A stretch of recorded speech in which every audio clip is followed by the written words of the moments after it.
plank on knees progression. So the biggest thing people are not taking into consideration when they're thinking about core is the rib cage. The rib cage needs to be able to rotate downward like this with an exhale without having to crunch over. So remember this concept, because in a few seconds we're about to do this in a plank. So the first level of the plank on knee, you're gonna get down like this. Get your shoulder right underneath your elbow. At this point, I want your sternum to be relatively vertical. I don't need your sternum to tip too much. So from here, you're gonna bring your knees parallel, but you see how I'm gazing in between my hands? I don't want this when I'm rounding my upper back. And from here, notice how I have a little bit of an arch here. Now I'm gonna take an exhale, and the exhale is gonna lower these ribs down. So see what it does to my back.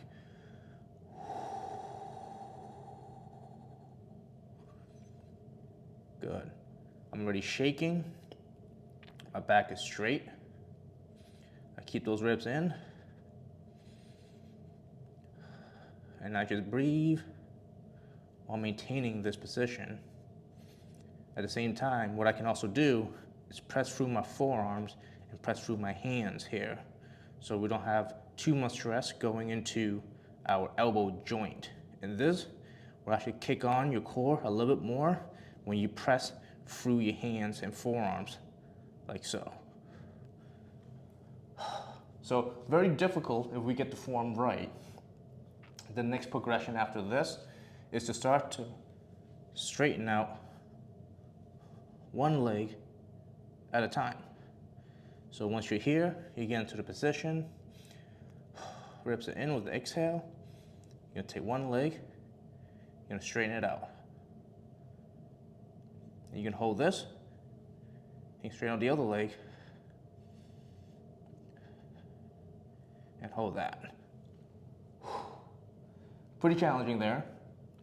The thing you want to look out for is when you're doing this and you take the leg out, careful not to let your body roll down.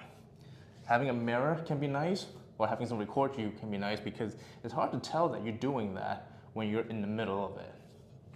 Now if that feels good, the next progression from here, get up in position, press through your forearm and your hand.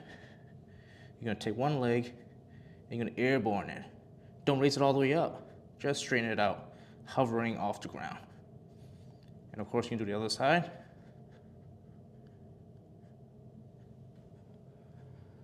Whew. So if that feels good, you can simultaneously lift the leg and the hand off the ground. One of the hands.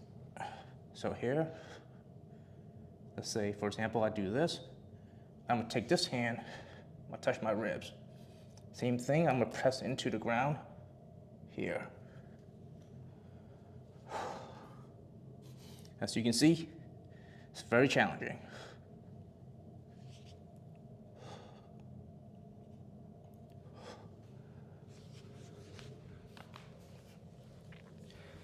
So for your core exercises, start easy and slowly progress forward as you be able to maintain at least 45 seconds of each position.